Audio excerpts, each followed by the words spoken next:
What it do, what it do, what it do?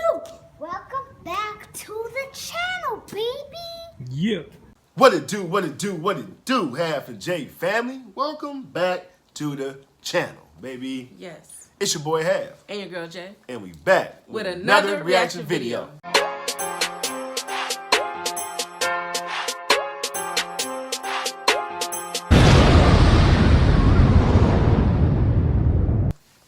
All right, y'all, so we back over here once again, bringing y'all some nice legendary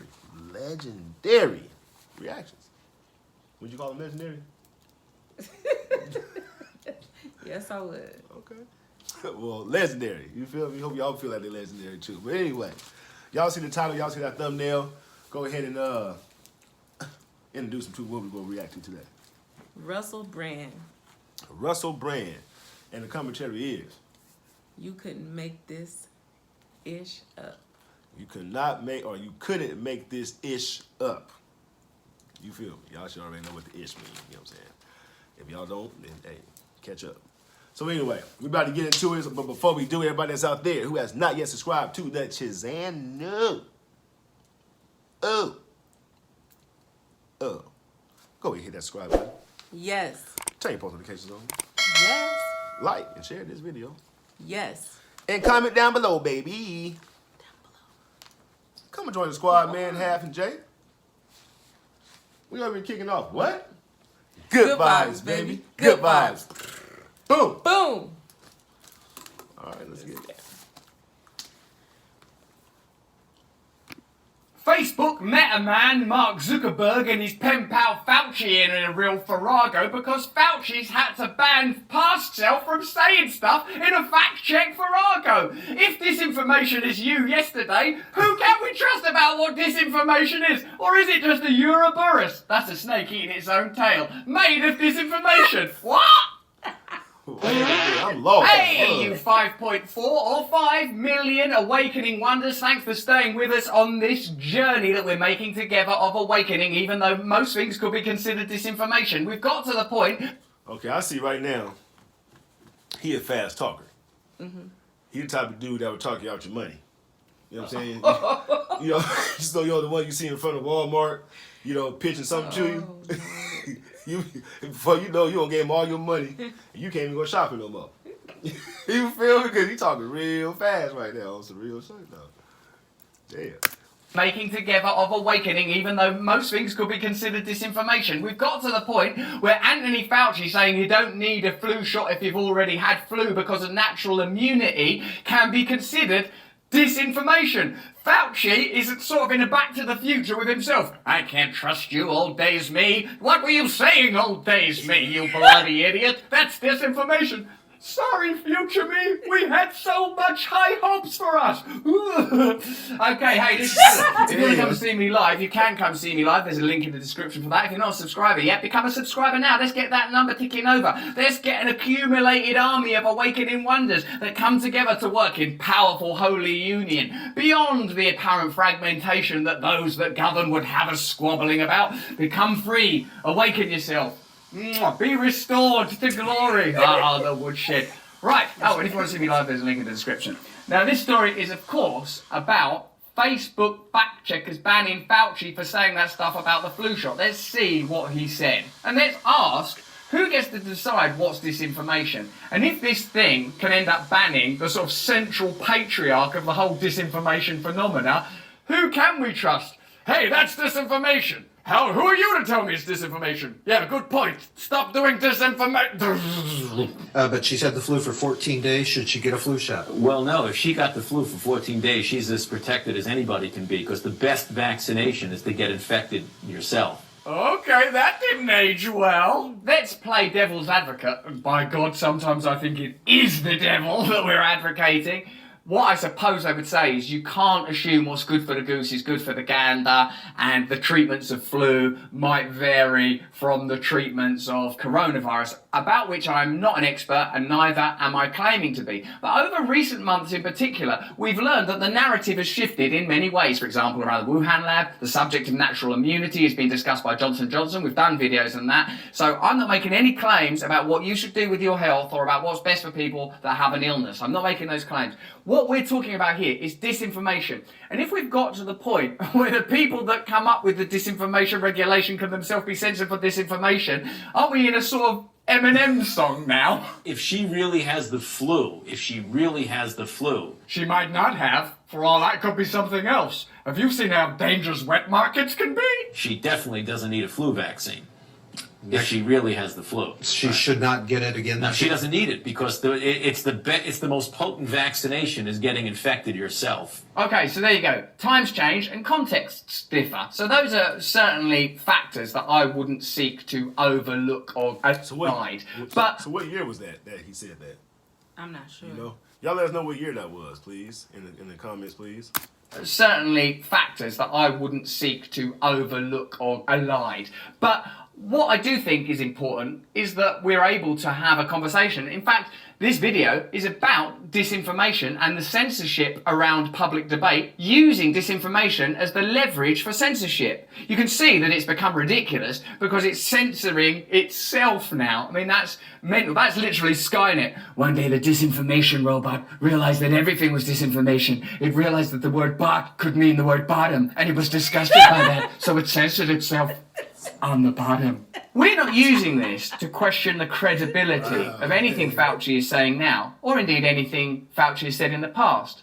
We're using this to demonstrate the ineptitude of a model that censors on the basis of identifying particular words, like clearly the word vaccine or the words natural immunity are subject to disinformation. Look at what it says here. Fact checkers say this information has some factual inaccuracies. Well, does it? Is what Fauci said then true or not? Are there factual inaccuracies? Or learn how Facebook works with independent fact checkers to stop the spread of false information. So was that false information? Is that false? If we get the flu, do we need to have a flu shot? What's the truth? Now, the reason there's been so much debate is because people, generally speaking, are cynical about the government-appointed agencies, big pharma industry, the way that it's regulated and the way that it's funded, and have concerns that there might be times where it doesn't operate entirely in accordance with the best interests of the public because of all those other competing interests. And now we can see something that Fauci innocently said, I would guess in like 1990 probably, it looks like, from his hair colour, and he doesn't look so cynical and jaded. He hasn't been pummeled into dumb compliance by the Diablo of the pharmaceutical industry. Still got some hope and innocence and public service in him. One day I'll be able to really help people. One day maybe a crisis will happen and I'll really be able to help people to never go outdoors again. There are so many examples about how the draconian and reflexive measures around fact-checking are stopping honest, necessary, healthy conversation. Carl Hennigan is an epidemiologist first and foremost, professor of evidence-based medicine at Oxford. Oxford, the university.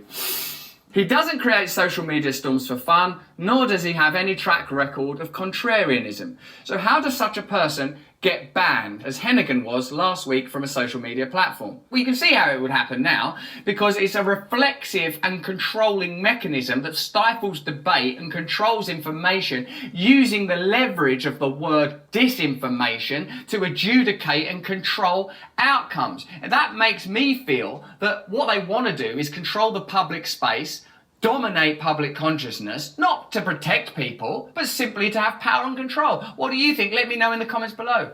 Hennigan published a study that suggested the number of people who had died from COVID may have been exaggerated. Wow. His final conclusion was that we still had no idea how many people have died because UK health statistics agencies use inconsistent definitions. This was enough to mark him out as a COVID denier, which in turn put him in the same camp as anti-vaxxers. Now, I would say that even this journalist is somewhat falling into a trap by using the term anti-vaxxers, because we know that the word anti-vaxxers stopped meaning people that were anti-vaccine and started meaning people that were anti-vaccine mandates. The whole linguistic ballet that we've got to participate in here requires a level of verbal skill that's very difficult to aspire to and attain.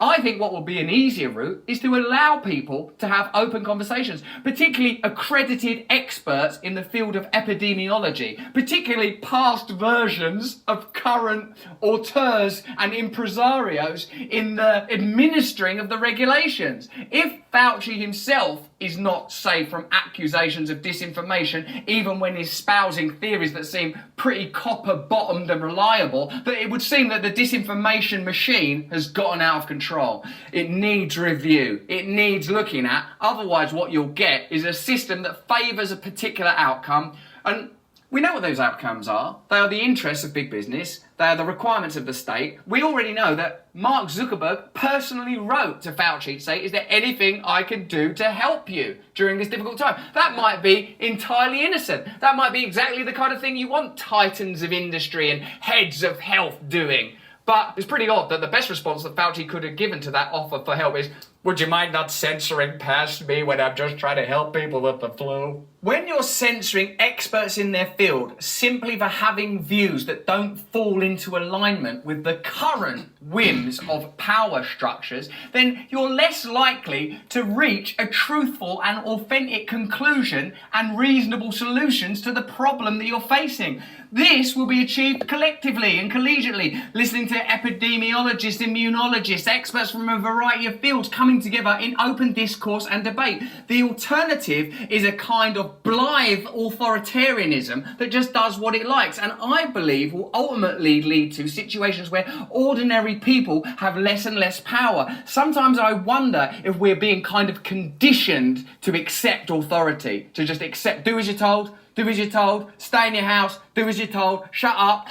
The particular issue isn't even what's relevant, but the mindset is what's important, that you become dumb, obedient and compliant and unquestioning. Because I have no theories or ideas about the world of medicine and pharmacology, fields where I believe experts should be able to communicate, because I don't feel like I personally am in a position to. But what I do feel I'm able to say is that if you live in an authoritarian state where you cannot communicate, that model will be mapped onto issue after issue. Oh, we're banning Russia today because we don't want the Russian state having access to our views. What about Russian dissidents? What about, like, interviews with Slavoj Žižek about the nature of authoritarianism? Might that be an interesting perspective to hear? All you've got to decide is, do you think that epidemiologist has a point, or do you think he's a dangerous propagandist? And now that you've seen Fauci having to be censored himself for stuff he said in the past, it's pretty clear the way the wind's blowing. We're actually at the point of eradicating history. Do you know another maxim that describes that? Book burning. Who does book burning? Have a look at history. Is it the goodies? Because Dr. Fauci is the expert of the central of the diseases, right? Right. So it's kind of like what he's saying. We can't go by what he's saying. Who we supposed to listen to? Right. You know what I mean? And then how you go to? They said ban him, right, from Facebook. Was it him or the other? I think they said him. That's why Zuckerberg, I guess, reached out to Dr. To Fauci see if there was anything he could do. to help him. You know what I'm saying? Like, how you ban the expert, though, of center of diseases, though? That's telling you what his expertise are. Right. You know what I'm saying? What he feels about it. I'm sure nobody from Facebook know. You know what I'm saying? That has anything to do with, you know what I'm saying? I mean, that's my opinion. You know. Book burning. Who does book burning? Have a look at history. Is it the goodies? Hennigan is not a skeptic opposing lockdown measures, but even if you are a skeptic opposing lockdown measures, have a look at what's going on in China right now if you want to see where lockdown measures might lead to. Instead, since the start of the pandemic, Hennigan has, often unfashionably, been centering vulnerable people in public health, taking a gestalt view of health impacts, using multiple questions at once. What does loneliness do to older people? Like, there are many factors to be considered. Of course, you're protecting someone from a virus that may kill them, but at what cost? At what social cost? At what cost to those individuals?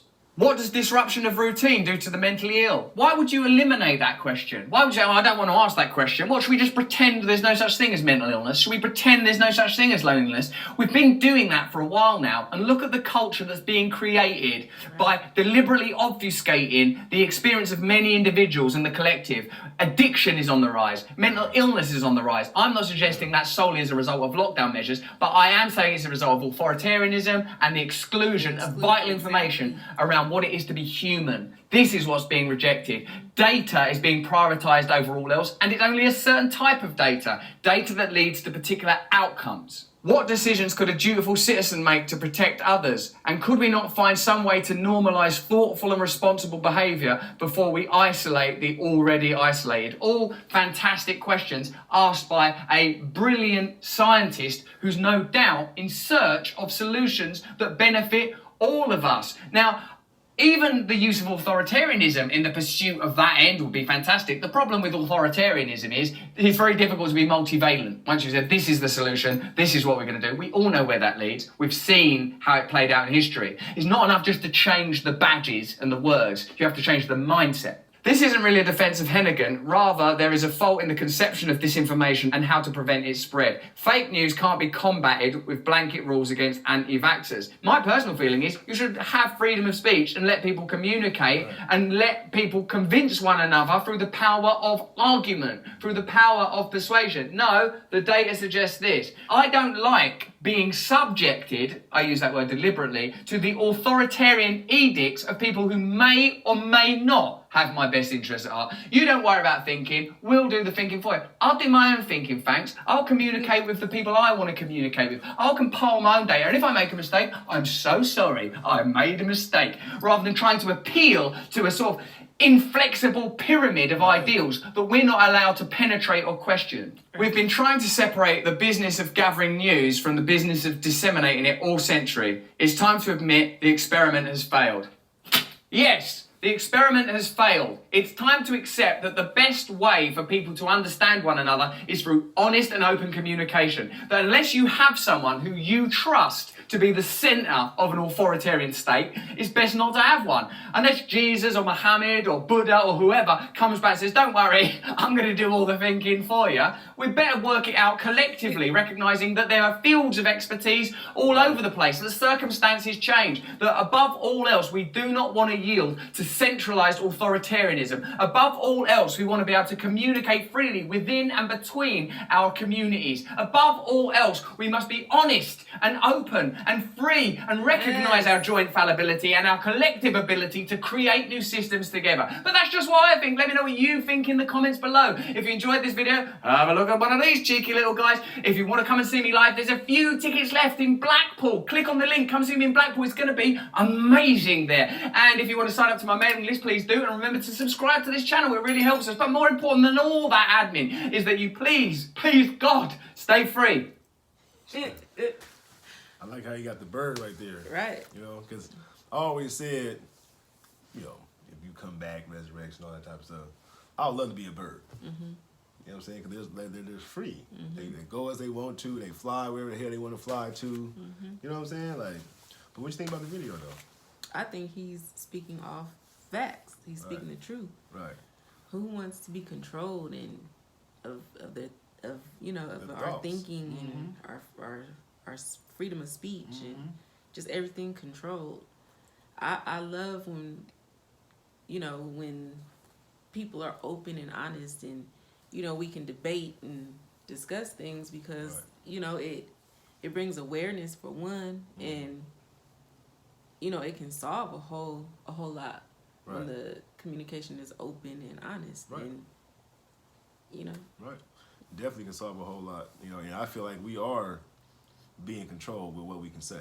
Because every time you say something on a social media site, whether it's Twitter, Instagram, Facebook, whatever, they either take you down or they ban you from it, depending on what you want to say it. And it's kind of like, why do we live in a free country and y'all say we have freedom of speech if we only have freedom of speech to a certain extent? You know what I'm saying? Up until somebody feel like whatever they believe is different from what this person is saying on their social media side or something. Then cancel culture is sent to try to tear you down and make you feel a certain way until you conform to what their beliefs are. It's just this world is crazy. Yeah.